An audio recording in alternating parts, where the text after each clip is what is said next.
Il y a toujours une solution, il y a toujours un dessert, il y a toujours une fin à tout. C'est la fin de la semaine et c'est la dernière chronique de la dernière journée de la semaine.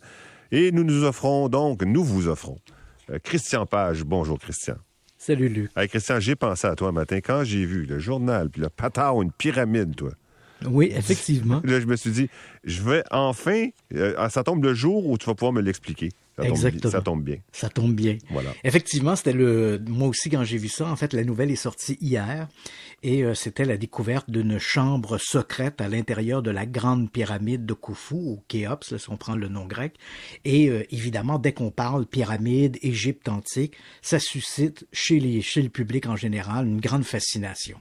Parce que c'est vrai, il y a toutes sortes d'histoires qui tournent autour de la construction des pyramides, qui vont jusqu'à l'intervention des extraterrestres, des civilisations de l'Atlante. On a un peu de la difficulté à imaginer que des gens avec des outils aussi primitifs, des simples ciseaux à froid, des marteaux en fer en pierre, on peut réaliser des œuvres aussi gigantesques que les grandes pyramides qu'on retrouve sur le plateau de Gizeh, et principalement la grande pyramide de Khufu, qui à l'origine s'élevait à 147 mètres au-dessus du sol.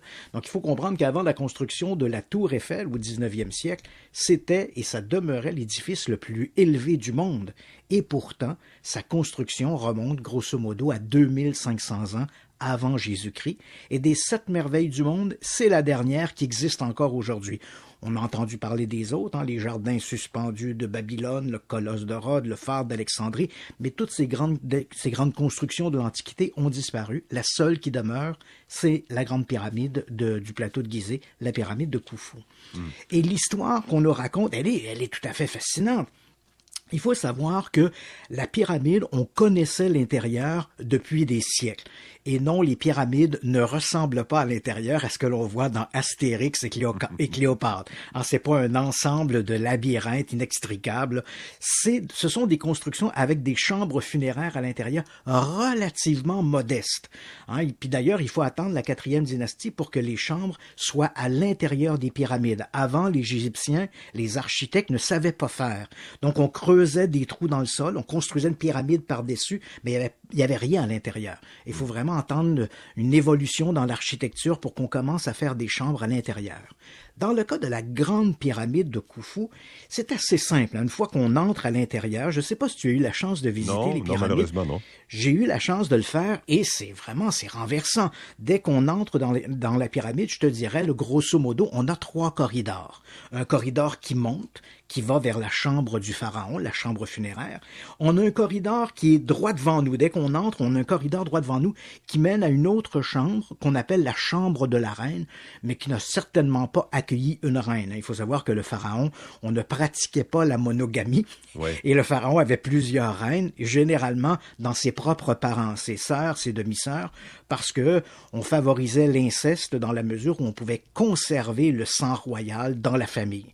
Bon, évidemment, ça entraînait les problèmes que l'on connaît en cette consanguinité, mais bon, on le faisait à l'époque. Et en dessous, on a un corridor qui descend, que les archéologues appellent la descendrie, qui nous amène à une autre chambre qui d'ailleurs n'est pas complétée.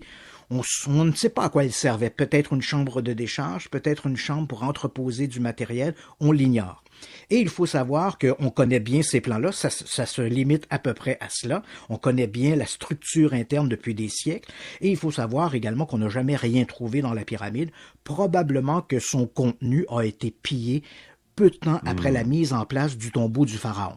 La seule chose, quand on visite la pyramide, quand on entre dans la chambre funéraire du pharaon, on voit un gros coffret, si je puis dire, qui est fait en granit et à l'intérieur duquel on suppose que le tombeau, le sarcophage du pharaon avait été placé. Mais Christian, je comprends pas, parce que tu dis, on connaît bien, puis on les connaît depuis des décennies, là. Ouais. Mais comment ça se fait qu'on redécouvre? Voilà. Et là, on arrive avec la nouvelle technologie. On se disait, il n'y a plus rien à découvrir dans la pyramide, on la connaît. Et puis en 2015, une équipe de scientifiques internationaux ont utilisé une autre technologie, une nouvelle technologie. Pour rendre simple pour les auditeurs, c'est un peu comme si on avait passé la pyramide au rayon X. Évidemment, on n'a pas utilisé le rayon X parce qu'il ne peut pas traverser des murs aussi épais. On a utilisé une autre technique, un autre rayonnement qu'on appelle les muons. Mais pour, grosso modo, ça fait un peu la job du rayon X. Et là, pour la première fois, on découvre qu'on ne connaît pas tout. Il y avait apparemment 2 espaces vides à l'intérieur de la pyramide. Un immense espace qui se trouve au-dessus de la grande galerie. Donc, cette galerie qui mène à la chambre du pharaon. C'est un espace énorme. On pourrait y faire tenir pratiquement un avion à l'intérieur. Oh! Et au-dessus de la porte d'entrée, il y avait également une autre pièce qui était vide. Et c'est cette pièce qu'on a enfin eu des images. Donc, pour l'instant, on voudrait bien aller dans la grande pièce, mais on ne peut pas. Les autorités égyptiennes refusent parce qu'on a besoin d'avoir une assurance que les techniques que l'on va utiliser soient des techniques non invasives. On ne veut pas détruire les murs pour entrer là. Mais dans le cas de la pièce, au-dessus de la porte, on a découvert qu'il y avait une fissure à travers la roche, à travers laquelle on a pu entrer un endoscope pour entrer dans cette pièce. Et ce que l'on découvre, évidemment, si on n'est pas un spécialiste, on se dit, bof, c'est finalement un trou vide, mais c'est beaucoup plus que ça. On voit un corridor qui mesure 9 mètres de long, donc grosso modo c'est une 25 pieds à peu près, sur 2,50 mètres de large, donc 10 pieds de large environ, et on voit que ce corridor-là a une toiture, si je puis dire, le toit de la pièce est refermé, est en chevron. Donc, il sert évidemment à transposer du poids de la construction vers les murs extérieurs pour empêcher que tout ça s'écroule. Mais qu'y a-t-il au bout? On voit que le corridor est fermé par un mur droit. Et beaucoup d'archéologues, et principalement un de ceux qui a été impliqué dans cette découverte, Eizawas, lui est persuadé qu'on n'a jamais trouvé la tombe du pharaon, que la tombe que l'on connaît est un leurre. On l'aurait construit pour tromper les pilleurs, et lorsque les pilleurs sont arrivés dans cette pièce, ils ont vu qu'il n'y avait rien, ils ont dit, ben voilà, quelqu'un est passé avant nous. Mais la véritable chambre du pharaon serait cachée ailleurs dans la pyramide, et déjà la découverte de ce tunnel est excessivement enthousiasmante parce que ça nous laisse présager qu'il y a d'autres espaces, et peut-être ce grand espace au-dessus du grand corridor pourrait peut-être renfermer la véritable chambre funéraire du pharaon. Ce qui est aussi fascinant, Luc, c'est qu'au moment où on a entré cette caméra endoscopique dans la pièce, on a bien vu qu'on était les premiers à voir cet espace. Pourquoi? Comment ils ont fait pour le savoir? Ans. Toute la poussière qui est à l'intérieur montre qu'il n'y a eu aucune activité humaine depuis les 4000 dernières années. Donc écoute, c'est tout à fait fabuleux. C'est extraordinaire. J'en parle avec quasiment de l'émotion parce que c'est vraiment fabuleux. Il faut vraiment se dire, Luc, qu'on est à la veille de nouvelles découvertes sur la grande pyramide de Khéops, qui va nous obliger à réécrire les livres d'histoire. Et déjà à partir d'aujourd'hui, on doit revoir les dessins de la grande pyramide parce qu'on sait maintenant qu'il y a d'autres espaces. Et ça nous confirme également que les techniques qu'on a utilisées depuis 2015, ce projet qu'on appelle Scan Pyramide, avec ce rayonnement au muon, fonctionne.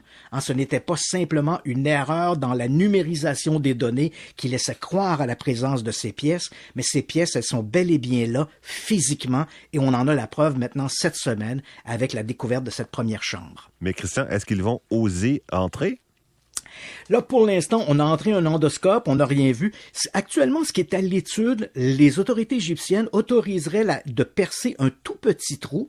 Et là, il y a une équipe de chercheurs français qui sont à développer un petit drone miniature, à peine plus gros qu'une abeille, par exemple, et à travers un tuyau, on pourrait faire passer ce drone, le faire entrer dans la pièce, et là, il pourrait voler dans la pièce, explorer la pièce et transférer des images vers l'extérieur.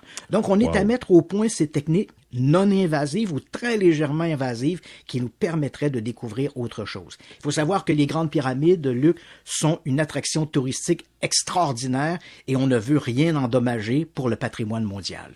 Bien sûr, mais on sent que ça va se faire. Merci beaucoup, Christian. Ça me fait plaisir, Luc. C'est sûr que ça va se faire. Bonne fin de journée. Bonne fin de journée. À partir du moment où on l'a trouvé, ça va se poursuivre. Ils vont mettre leur drone et on va avoir des nouvelles sur la Grande Pyramide.